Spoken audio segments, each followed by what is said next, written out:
As the grand ballroom glimmered under the warm golden lights, elegantly dressed guests filled the space with soft murmurs and laughter. A young woman with long, pink-braided hair stepped gracefully into the room, her mint-green gown flowing like a gentle wave. Her back was bare, shimmering slightly as the lights reflected on her delicate skin. Around her, couples mingled, men in sleek suits escorting women in glamorous dresses. The atmosphere was luxurious and vibrant, the perfect setting for encounters that could change the course of the night.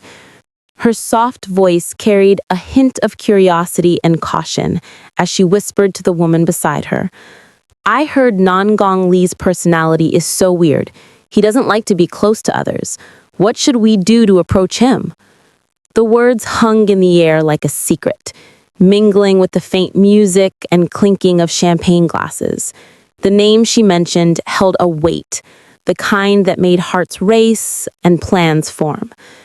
There he was, Nan-Gong Lee, dressed impeccably in a classic black tuxedo and crisp white shirt. His silver hair caught the light, making him stand out effortlessly in the crowd. His expression was cold and unreadable, his presence commanding attention, even as he kept everyone at arm's length.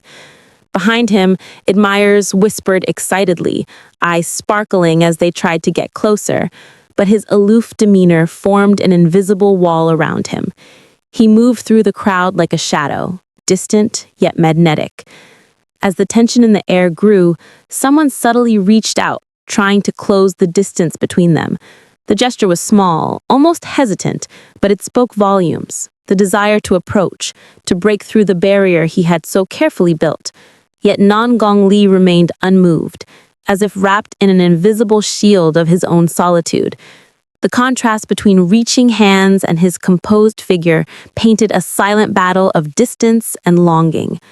From a side angle, his sharp profile was illuminated, highlighting his striking features, calm, elegant, and dangerously attractive.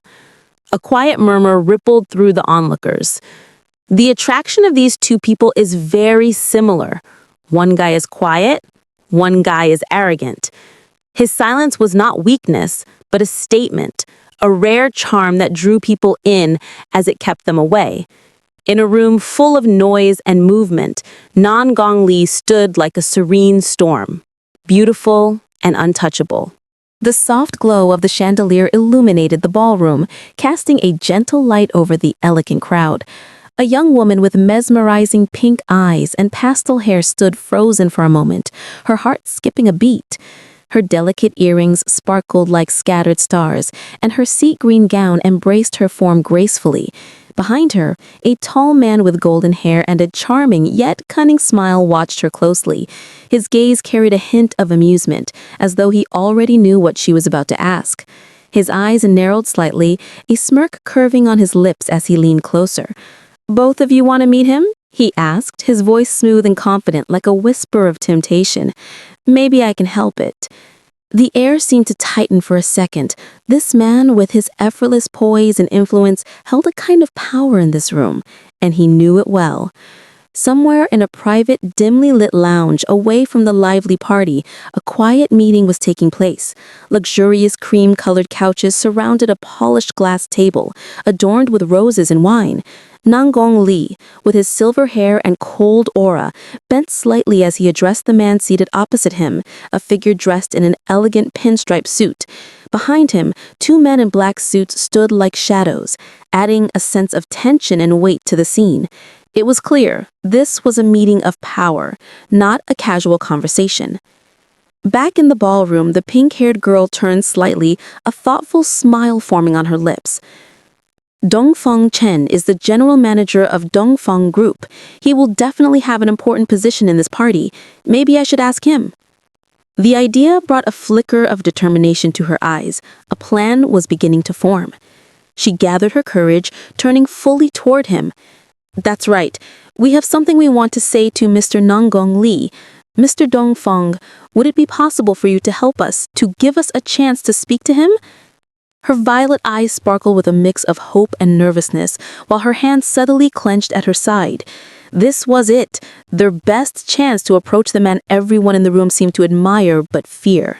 A soft chuckle escaped his lips as he tilted his head slightly, his golden hair glimmering under the warm light. "Call me Mr. Dongfang," he repeated, amusement dancing in his clear blue eyes. "Isn't that a bit too formal? Normally, women call me Chen or Dongfang, not Mr. Dongfang."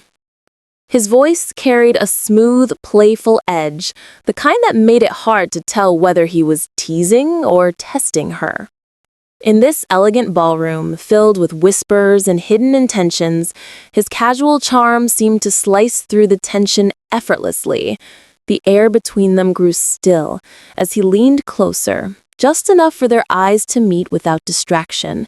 She instinctively lifted her gaze, her heart skipping a beat under his intense stare.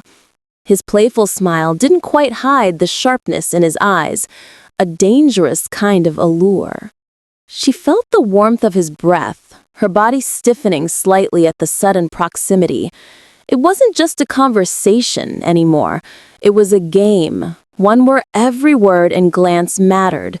Her lashes lowered slightly, her fingers nervously brushing against the fabric of her dress. "Don't know. Can Dongfang help me with this?" she murmured softly, almost as if speaking to herself. Her voice carried a mix of hope and uncertainty.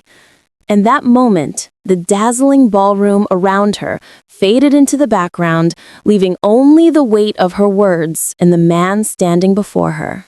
Underneath the glimmering fabric of her gown, her hand clenched tightly, gripping the soft material with quiet determination.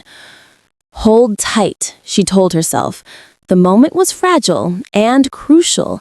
Every decision from here on could change everything. The faint tension in her knuckles revealed her inner struggle, even as her face remained composed. A smirk tugged at the corner of his lips as he turned slightly, glancing back at her over his shoulder. "If you call me like that, of course I'll help you. Follow me, I'll help you meet him." His words were both an invitation and a challenge, wrapped in that effortless charm only someone like Dongfang could possess. With a casual elegance, he began to lead the way, leaving her to take that daring step forward into the unknown. She followed behind him, her steps light yet uncertain. Dongfang walked with effortless confidence, his hand gesturing slightly as if inviting her forward. The air around him carried a subtle sense of authority. He was a man used to leading, and others were used to following. She lifted her gaze to his back, feeling a strange mix of anticipation and unease swirling inside her chest. "Introduced to you, this is Kaka and Saosha." His voice was calm and formal, echoing lightly in the elegant room. It was the kind of introduction that carried weight, not merely a casual meeting, but something that might change the course of the night. The lounge was filled with the warm glow of golden lights, reflecting softly on the grand windows. Dongfang stood tall and poised as he gestured gracefully toward the two young women beside him. They stood slightly behind him, delicate figures dressed elegantly, their eyes wide with a mix of hope and nervousness. Across from them sat a man with an icy aura, silver hair falling effortlessly over his sharp features. He swirled his glass of wine lazily, as though the entire world was nothing but a game he was observing from afar. As she stepped further into the room, a sudden feeling tightened in her chest. Maybe I shouldn't have followed Dongfang here, she thought, her eyes flickering nervously around the unfamiliar place.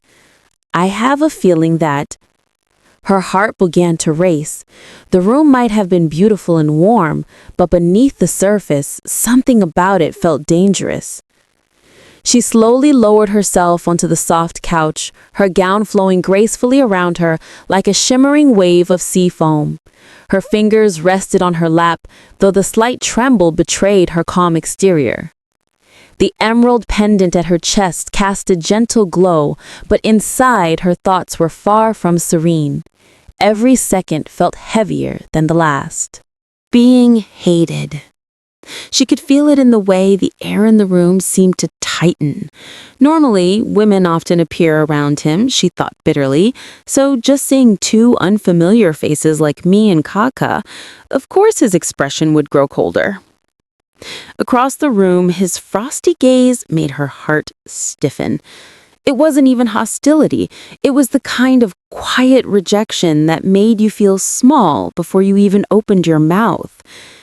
He sat with effortless poise, his silver hair gleaming softly under the warm light. Dressed impeccably in a black suit, he held the wine glass with long, elegant fingers. His face betrayed no emotion. Calm, distant, cold. For a man like Nangong, silence spoke louder than words, and right now, his silence was ice. Kaka took a steadying breath and stepped forward.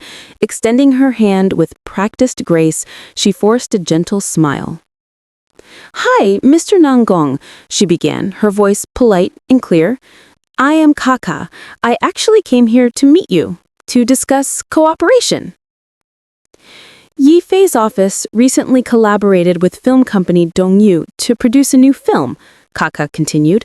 Her tone was professional, though a slight tremor slipped through her voice. Diguo Group will be one of the investors. Nangong listened without reaction, his gaze fixed and icy. He didn't even flinch as he lifted the glass to his lips. The single word hovering between them, coldly, hung heavier than the silence. She leaned in a little, trying to bridge the invisible distance. "Don't know if Mr. Nangong would be interested in the male lead role?" she asked carefully. Her hand hovered near his arm, a small gesture meant to soften the tension, but his stillness was like a wall she couldn't breach. "Not interested." His sharp voice finally cut through the air, colder than before. "Diguo Group invests? Are you kidding me?" His piercing eyes narrowed slightly as if the mere idea disgusted him. His tone wasn't just rejection, it was contempt. Clean and cutting. Kaka's breath hitched, but she didn't back down. "Just listen to me say a few sentences," she pleaded, her amethyst eyes glimmering with urgency. "You'll know if it's real or fake. I didn't lie to you." Her voice softened toward the end, almost breaking past the ice surrounding him. He lowered his gaze to the glass in his hand, the light catching against his sharp features. His thoughts flickered behind his calm mask. This Bei Ming Ye, what is he trying to play at this time?